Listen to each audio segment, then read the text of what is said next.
Okay, wait. All right. So I promised last time that I would do an example of solving a statics problem, like an actual statics problem, not just some random one with random variables in it. So let's just solve one. And I'm going to roughly follow the steps that I laid out in last time's lecture. So the example that we're going to start with is an example that's also in the LibreText. I've been using it for several years. It's a really good example. And it's a guy on a ladder at an angle. So you have your ladder, or you have your floor, you have your wall. You have your ladder at an angle of 60 degrees, and you have your person standing on the ladder, right? So the person is 75% of the way up the ladder.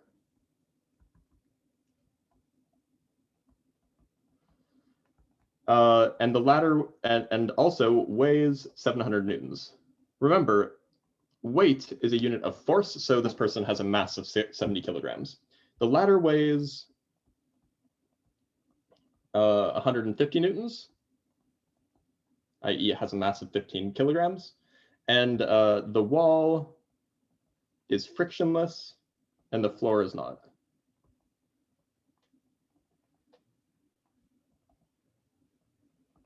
So the question then is, oh, that's not where that was supposed to be. What is the friction force from the floor on the ladder?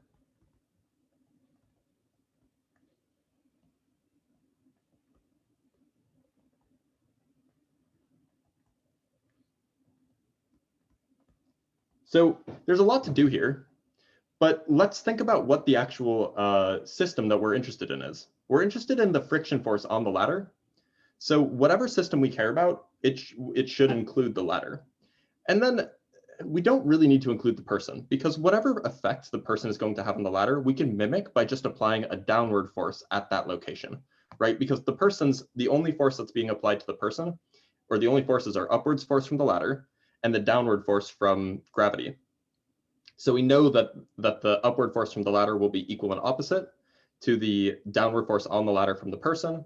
And so we can just ignore that weight and just treat it as just a downward force on the ladder.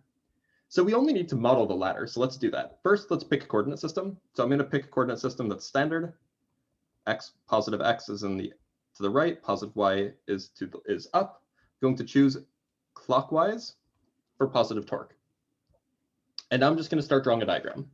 So here's our ladder. It has to be an extended force diagram. So I'm going to try to draw it relatively accurately. This angle here, 60 degrees. And I'm just going to label all the forces. So we can assume that the ladder is uniform.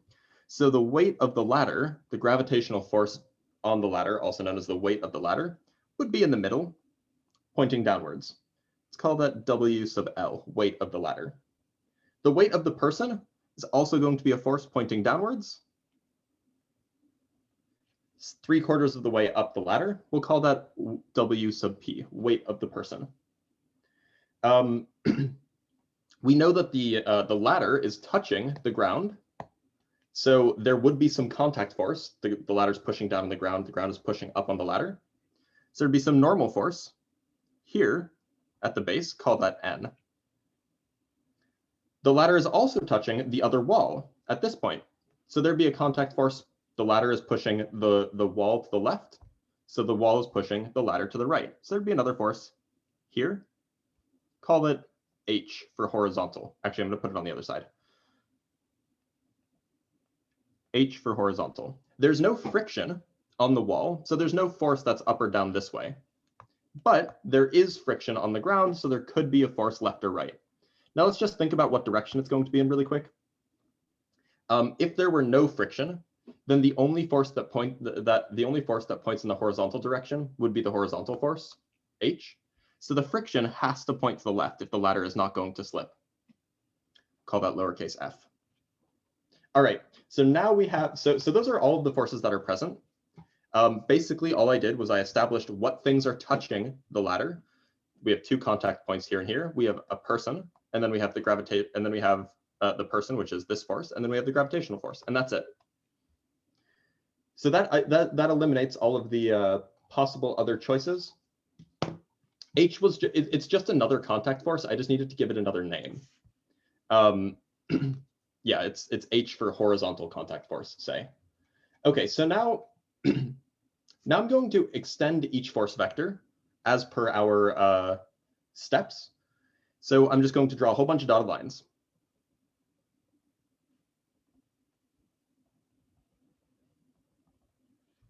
Conveniently, there's already a dotted line this way. It's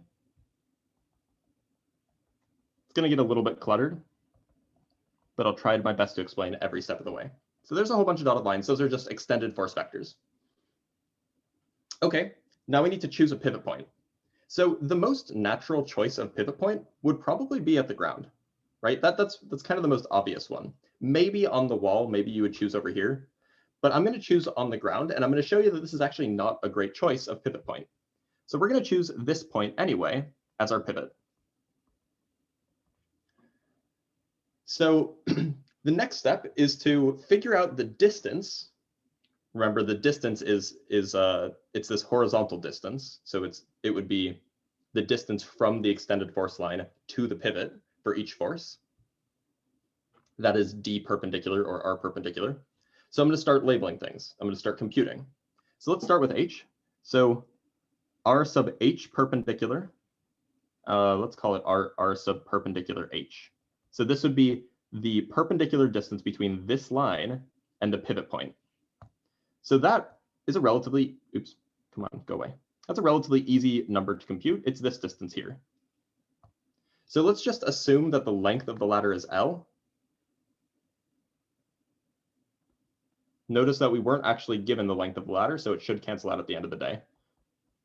So this distance, which is R perpendicular H, and I'm not gonna put that everywhere, but just for the first example. That distance, well, we can figure out what that distance is. It's the length of the ladder times the sine of 60 degrees. So it's L sine of 60 degrees. Okay. What about the perpendicular distance for WP, the weight of the person? Well, that force vector was extended to be this line here. So we need this distance, the perpendicular distance between the line and the pivot. Again, relatively easy, just use some trig. We have a triangle here. The length, the hypotenuse, is 3/4 of the length, and we want the cosine. So here we would have 3L over 4 times cosine of 60 degrees. We can do the same thing for the weight of the ladder, which would just be L over 2 cosine of 60 degrees. And then we can look at the normal force and the friction force. Those are at the pivot, so those have perpendicular distances equal to 0. Because the distance from the line to the point the line is through the point, so it's 0. Okay, next step. Now we have to find the actual torque for each of the forces. So the torque due to the horizontal contact force would be this moment arm times the magnitude of the force. We also need to determine the direction of rotation. So if this force was the only force present, that would cause rotation this way, right? It would make the ladder rotate clockwise around the pivot. So we would have a plus sign. Then we have H times L sine of 60 degrees. We multiply its F times R perpendicular. That's how we're finding the torque. That's how we're finding the magnitude of the torque. And then we're fudging the sign to get it right. The torque for the weight of the person, that would cause counterclockwise rotation. So we have a minus sign. Then we multiply the weight of the person times the perpendicular moment arm. So this is minus 3L over 4 W sub P cosine of 60 degrees. And then we can do the same thing for the weight of the ladder, the torque, be minus L over 2 W sub L cosine of 60 degrees. And then the torque from the friction is 0, or the torque from the normal force is 0 because this moment arm length is 0, and the torque from the friction is also 0. All right. Now, next step is to add up all of the torques to get the net torque, add up all of the forces to get the net force in the x direction and the y direction. Now, so let's do that. So we want that the net torque is 0. We want that the net force is 0 to have static equilibrium. So we should have 0 equals the sum of the torques. And so now we just add these up. So what's the sine of 60 degrees? It should be square root 3 over 2. So this is square root 3 over 2 h times L minus cosine of 60 degrees is a half. So minus 3 3/8 WP sub L, or times L. And then cosine of 60 degrees is also a half. So we have minus 1/4. Oh, I missed. Oh, no, there's the L. WL times L. And that should be equal to 0. We can also do the same thing with the force in the horizontal direction. It should be 0, the net force. And by the way, I'm not going to worry about finding the sum of the forces in the vertical direction, because all that'll do is that'll just tell us what n is. And it turns out we don't actually need to know n to solve this problem. So we're just going to do in the horizontal direction. So there's only 2 forces in the horizontal direction. It's h and f. So we have h to the right, so plus h minus f. That should be equal to 0. So the reason this is a bad choice of pivot point is just because you have to use 2 equations rather than 1. So we can solve this torque equation to find h, and we can plug that in and find the friction force.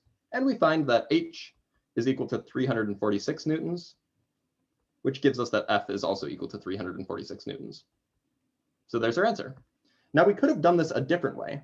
If we had instead chosen the pivot point not there, but here, at some place that you may not have thought of otherwise, it turns out that you can solve for the friction force using only the net torque, or using only that the net torque is 0. You don't need to use that the net force in the y direction is 0.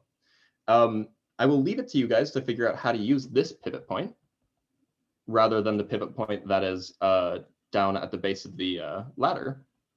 But the answer is laid out in the lecture notes. You could also ask a similar or a related but different question. Say for a moment, experience and practice. You pick this one because it eliminates the forces that we don't care about. We don't care about the normal force. We don't care about the horizontal force. We only care about the friction force and the forces that we know. So by choosing that pivot point, you eliminate the force, or the torque in the torque equation. The forces that we care about, the forces that we don't care about don't play any role. But right, so you could ask a different question. For example, say the coefficient of static friction was 0.4. How high could the person climb up the ladder before the ladder slips? You could answer the same question, or you could answer that question using the same sort of analysis. You just end up with different algebra. Well, the question asked, what is the friction force? So we only care about the friction force. If we find the horizontal force and the normal force along the way, fine. But we don't need that to answer the question. So if we can get away with just solving for the friction force without knowing the other two, that's fine. Right, so that's the example I wanted to go over. And now we can change gears. There's no way we're going to get through everything. No way. That example took longer than I thought it would have. Right, so we're going to change gears and talk about angular momentum. I can explain that after lecture if you stick around. I can explain it again. So do stick around. So the way that we're going to talk about angular momentum first is we're going to make a comparison with a linear case. And so first, let's just mention what angular momentum is. It's basically the last rotational version of something that we haven't covered, or it's the last thing that has a translational version that we haven't covered yet. So far we've talked about the rotational version of standard kinematics. This is like theta of t equals theta naught plus omega t plus 1/2 alpha t squared. Like those standard kinematics, we can check that off. We've talked about rotational energy, rotational energy, we can check that off. We've talked about the rotational second law, we can check that off. The last thing that we've talked about that has a translational version, momentum, that we haven't talked about yet, which is angular momentum. So the way that we're going to define it from the get-go is we're going to define it using the usual correspondence. This is, we're just going to replace the variables we're going to replace the linear variables with the rotational variables, and then just see what happens.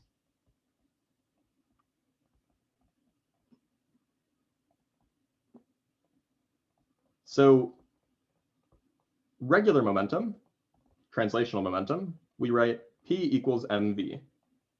So we know what the rotational equivalents are for all of those symbols except P. So we're going to assign a new symbol. Angular momentum is given the symbol L. It's a vector. So we replace m with I. It's the standard thing. I is the rotational version of mass. And we replace v with the rotational version of velocity, omega. So this is just our definition of angular momentum. Angular momentum is the moment of inertia times the angular velocity. Maybe not so surprising. And we can just figure out what the units are really quick. The units of L are the units of, they are the units of moment of inertia, which is, why do I keep writing it that way? It's kilograms times meters squared. That's the unit of moment of inertia. And times the units of omega, which is just radians per second, which is equivalent to joule seconds. But again, we won't use joule seconds to talk about angular momentum. Kilogram meter squared per second works fine. If you do use joule seconds, just make sure that you're specifying that you're actually talking about angular momentum. Otherwise, it'll be confusing. It doesn't have its own name, though, just like regular translational momentum. So just as a quick reminder, the units here differ from the units of regular momentum, kilograms times meters per second, by a factor of length. And that's the same unit difference, just like for force and torque. Torque is the units of newtons times meters. So angular momentum is the units of translational momentum times meters. It's not surprising. This kind of thing happens a lot. So we can write down the rotational version of the impulse momentum theorem.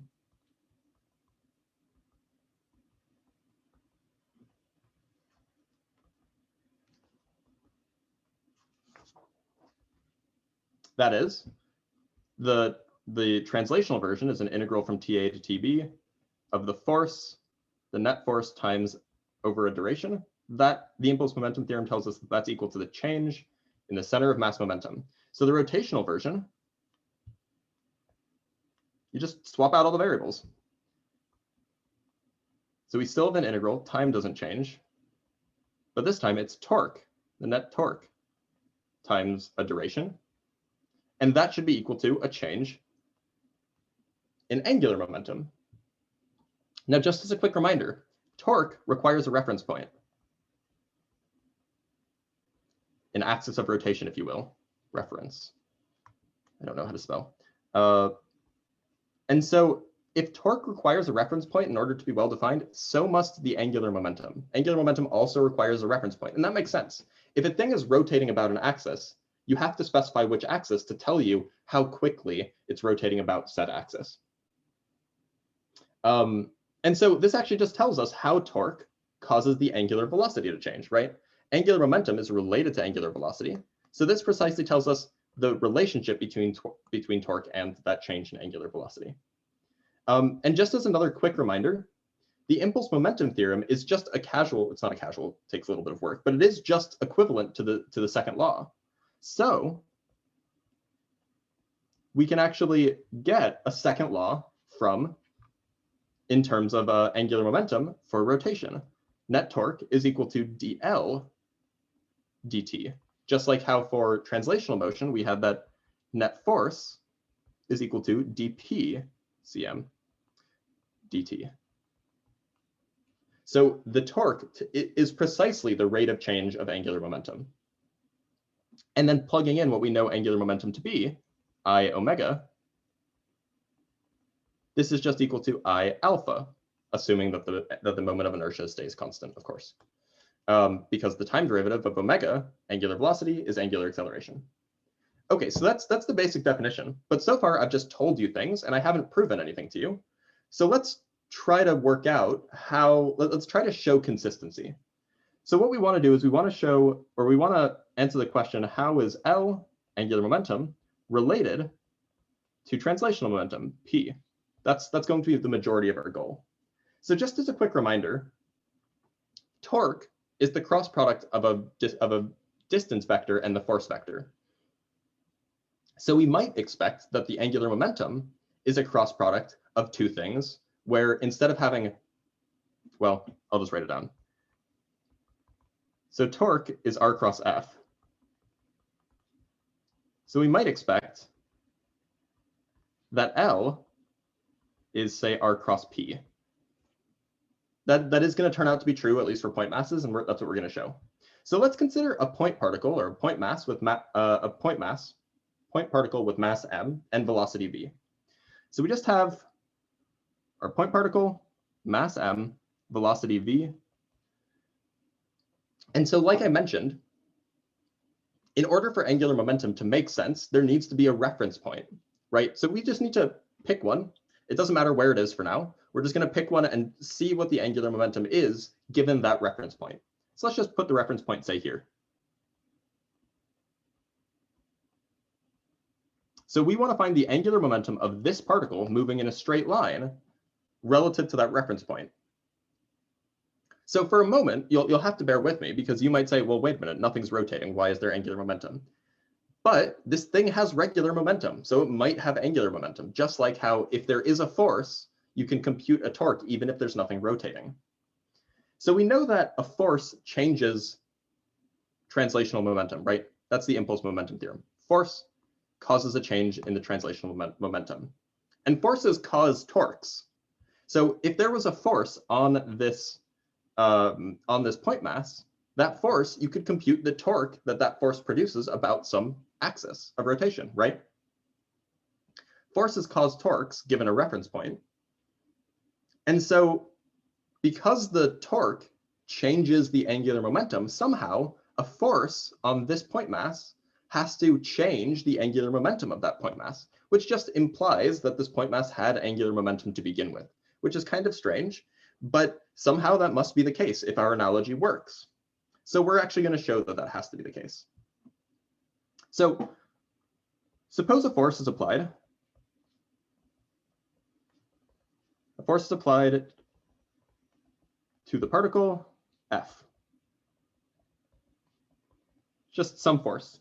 Then, from Newton's second law, we have that the rate of change of the momentum of that particle, this is regular translational momentum, this is equal to that applied force, right? So the question is how much torque does this force produce relative to that reference point? That's a question that we could ask, right? It's like for any given force and any given reference point, you can just take the cross product and get a torque. Maybe it's not meaningful. Well, it turns out it is, but it's something that we could do. So the resulting torque relative, or I should say about the reference point,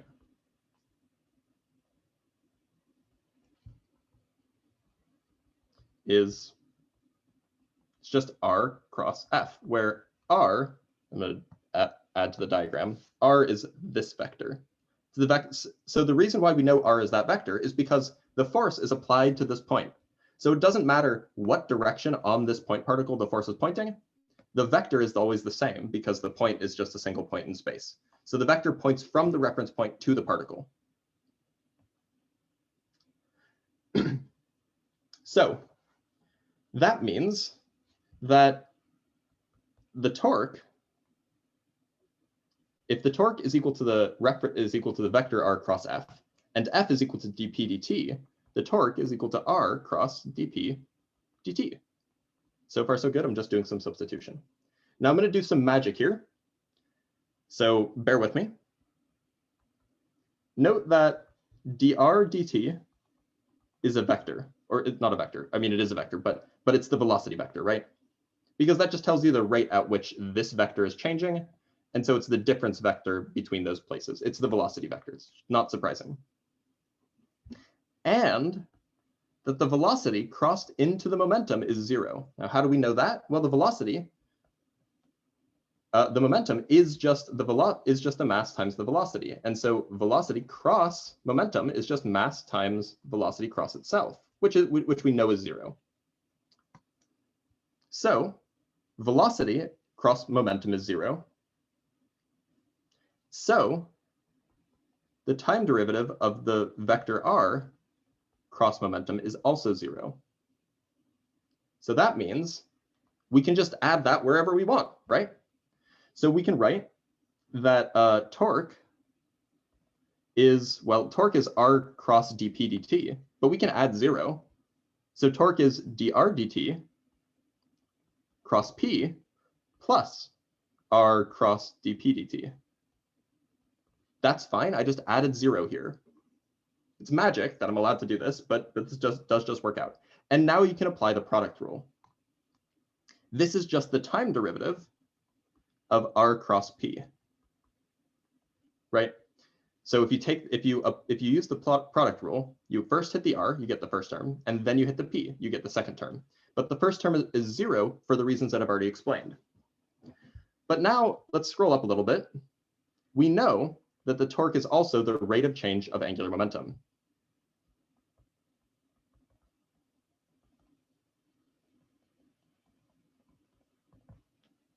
Sorry, we're going to justify this in a bit. So because the torque is the rate of change of angular momentum and torque is the rate of change of r cross p, that tells us that L is equal to r cross p, which just confirms our suspicions. This is the angular momentum of a point particle, or of a point mass.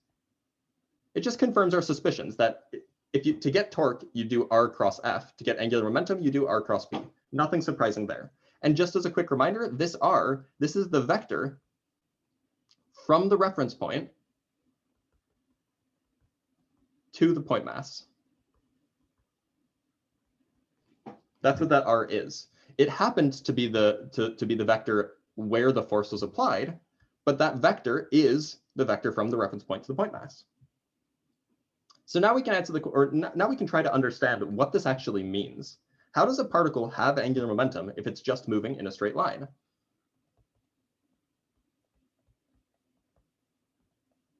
What does that actually mean? Because the understanding that you should have for angular momentum is that it's the momentum of rotation, right? Momentum is momentum is how hard it is to get something to stop once it's already moving, kind of. It's related to that anyway. Momentum is a conserved thing. And so translational momentum is m times v. It's bigger if the thing's moving faster, it's smaller if the thing's moving less fast, and it's bigger if it's heavier, it's smaller if it's less heavy. So the rotational version should be something like it's bigger if it's rotating faster, it's smaller if it's rotating less, it's bigger if it has a larger moment of inertia, it's smaller if its moment of inertia is smaller. So how does a particle moving in a straight line have angular momentum? And it turns out it's all in the way that you think about it. So let's grab that picture again.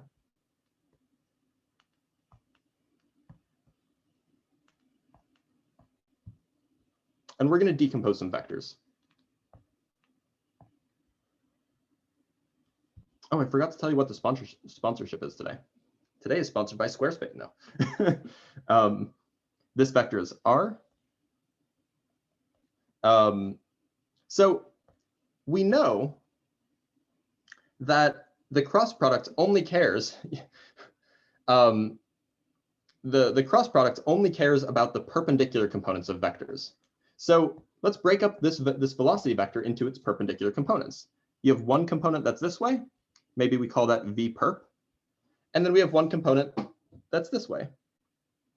Call that v parallel. So there's the perpendicular component, which is perpendicular to the vector r, and there's the parallel component, which is parallel to the vector r.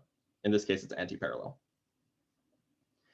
So just as a quick reminder, L, the magnitude of L would just be the magnitude of r cross p. We know how to find the magnitude of a cross product. It's r times p times the sine of the angle between them. And so we can write this as m times r times the velocity of v. So I just separated p into m times v times the sine of the angle between them. But now we can look at this formula and see that v sine theta is v perpendicular. And I'm going to drop the magnitude symbol around r. So really, really this v perp is the only part of the momentum that actually affects the angular momentum. Sorry, it's the only part of the velocity that affects the angular momentum. And then think about what would happen if there was no v perp, if there was no v parallel, if it was just v perp, just the thing moving this way. Well, you could imagine that thing moving around that way, right? That would be rotation, which would have angular momentum. Indeed, if the particle was a part of an object, like if it was just a single point in a larger object, and that object was rotating with some speed omega about an axis that passed through the reference point, the rotation would be the rotation that would be associated with v perpendicular would be omega. V perpendicular would tell us how much omega is, or how big omega is.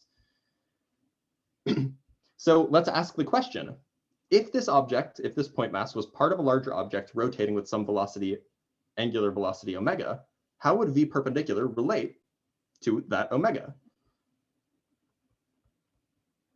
We know what that is. V perp would be equal to r times omega, right? This object would be moving in a circle like this, and it also might be moving as a whole thing to the right, but we're going to ignore v. By the way, v parallel, just, sorry, not to the right. It would be moving in a circle like this, but it would also be moving that way. We're going to ignore for a moment v parallel because it doesn't affect the angular momentum. So in that case, v perpendicular can be treated as if it has an angular velocity omega. So the angular momentum contribution, or the angular momentum of this particle for this point mass, well, all we need to do is we need to find the moment of inertia of the point mass. That's pretty easy. And multiply it by omega.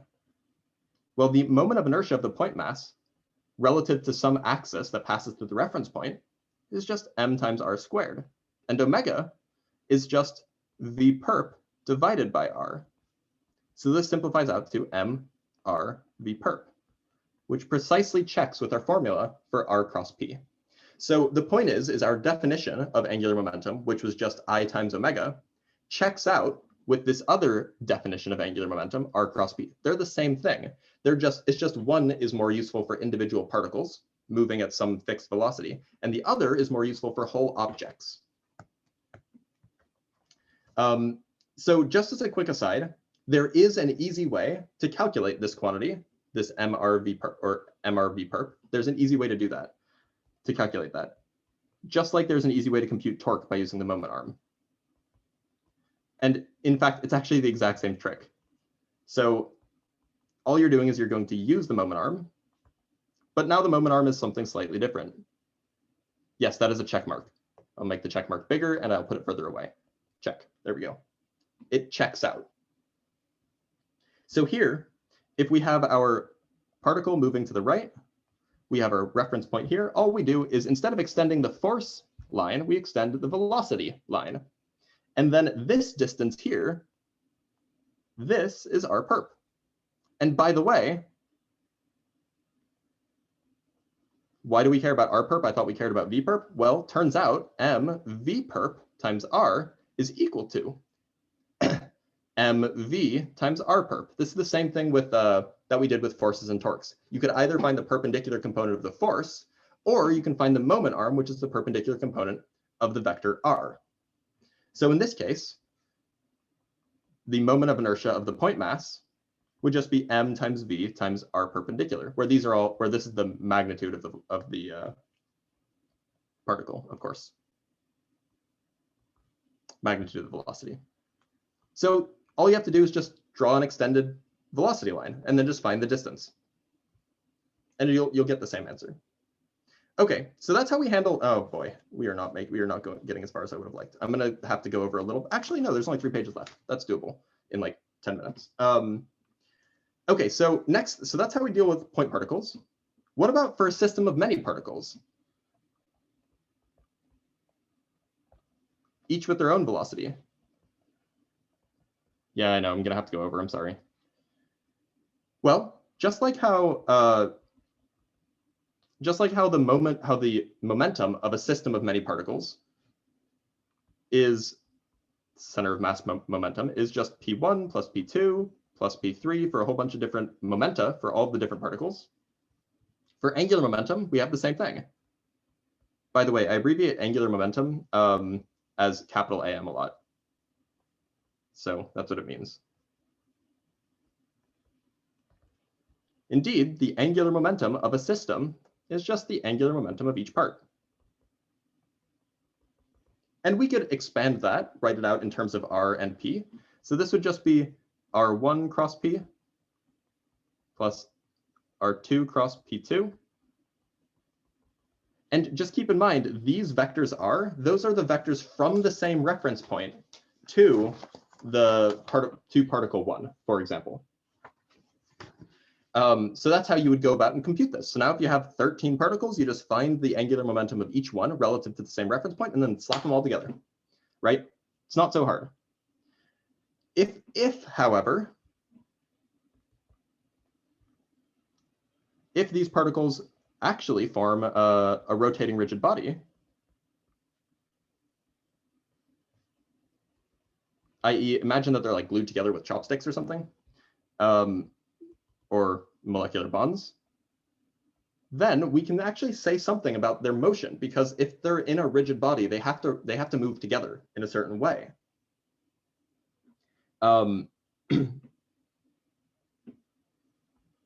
Then the angular momentum of that rotating rigid body, it's just, this is the magnitude, by the way, it's just the sum over all of the particles that make it up of Ri cross Pi, which would just be the sum over I of Mi Vi perp Ri. Now, just as a quick reminder, for a rotating rigid body,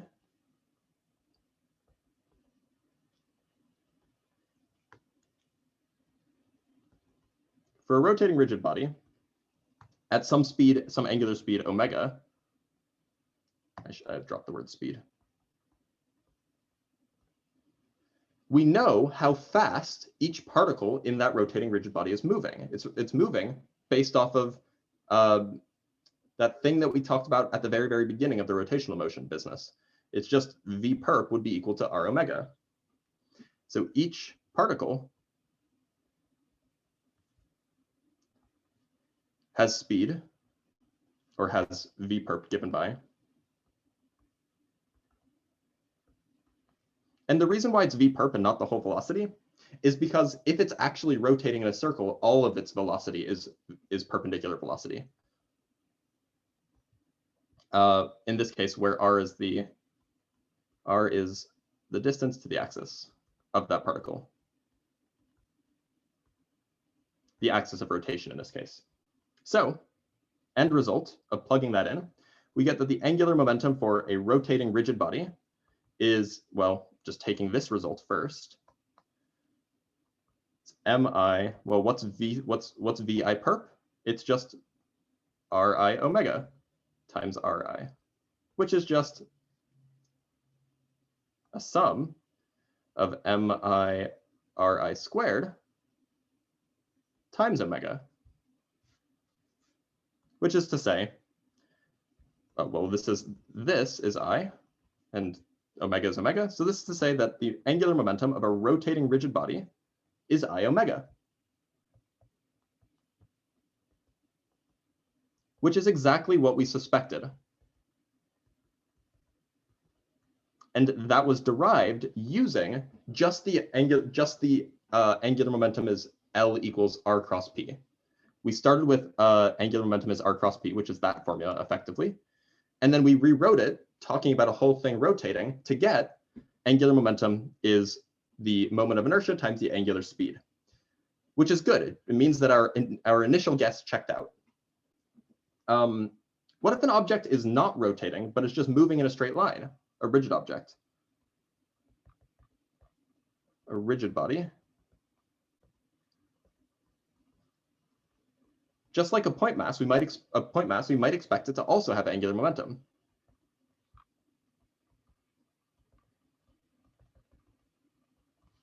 It still has angular momentum, and indeed it does. So we can find that by just adding up the angular momentum of all of the pieces in it. So it'd be M1 R1 cross V1 plus M2 R2 cross V2 plus dot dot dot, i.e. this is just a sum over Mi Ri cross Vi. But note here that because the whole thing is not rotating, it's just moving in a straight line, all of these particles that make up the rigid body have the same speed. And they all have the same, the same velocity, which would just be the velocity of the center of mass. So L becomes sum over I of mi cross r, or mi times ri cross VCM. I just factored out the V from each of these cross products. I basically just factored that bit out.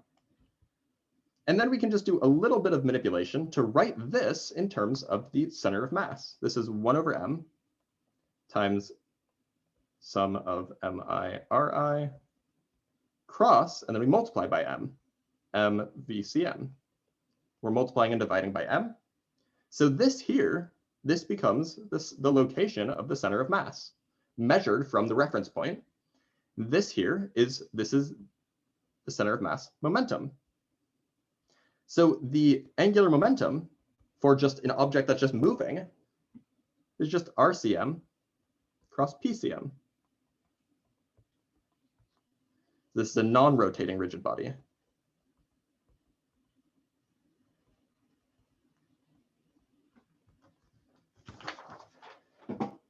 So that is to say, if a moving object is just a normal everyday object, pen moving, not rotating, just moving, then we can just treat it as if it were a point mass with all of its mass at the center of mass for the purposes of angular momentum, because this is the exact same formula that we had for a point mass.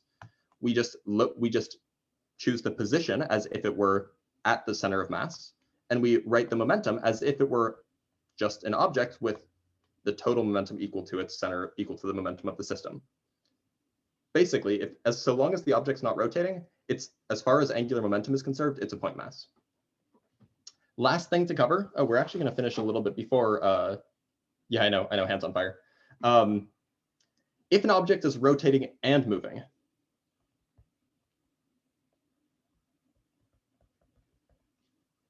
we're combining the two above. First, we said, what if an object is rotating and not moving? Then, what if an object's moving and not rotating? What if an object is rotating and moving? So the picture might be, you have your lumpy thing. That's a terrible lumpy thing. Maybe it's rotating this way with some speed omega, has center of mass maybe here. It has a center of mass translational momentum there, and maybe it has moment of inertia ICM. But also, so it's rotating and it's moving, and we want to find the moment of inertia, the angular momentum about the reference point over here. How do we find that? This is some complicated thing, right? This would be RCM. Well, it's kind of complicated to actually derive this, so I'm just going to quote the result for you. It's kind of like the parallel axis theorem. In this case, the angular momentum of the whole system, the total angular momentum, this is associated with the translational motion and the rotational motion. This is equal to the sum of the rotational momentum, angular momentum from the rotation about the center of mass. So you'd find the angular momentum of the object if it were not moving and just rotating about its own center of mass. And then we add to that the angular momentum of the center of mass moving relative to the reference point. So you basically just add the two previous results. And so we can just write out what this is. This is equal to the moment of inertia about the center of mass times omega. That's what this first term is, plus RCM cross PCM. That was the second term. That's what we just derived. So this is the total angular momentum for a generally moving object. It's moving, it's rotating, and so on and so forth. Which is just to say, if an object's center of mass isn't moving, but the object is just rotating, then the angular momentum is the same relative to any reference point, because the only part that cares about some other reference point is the actual motion of the center of mass. All right, that takes us through to the end, but I do want to say one thing, maybe just to give some intuition here. You guys might still not understand why a moving object that's moving in a straight line has rotational or angular momentum, but think about it this way. Angular momentum depends on an angular speed, right, or angular velocity omega. Angular velocity is just the rate of change of some angle. Now think about the angle, think about this angle, we'll call it I'll draw it in the other picture. Think about this angle, right? Call it theta. With time, that angle is changing, right? As the object moves in a straight line. So there is some angle that's changing over time, and that angle, that quantity that's changing, is omega. The omega is changing with time in some respect.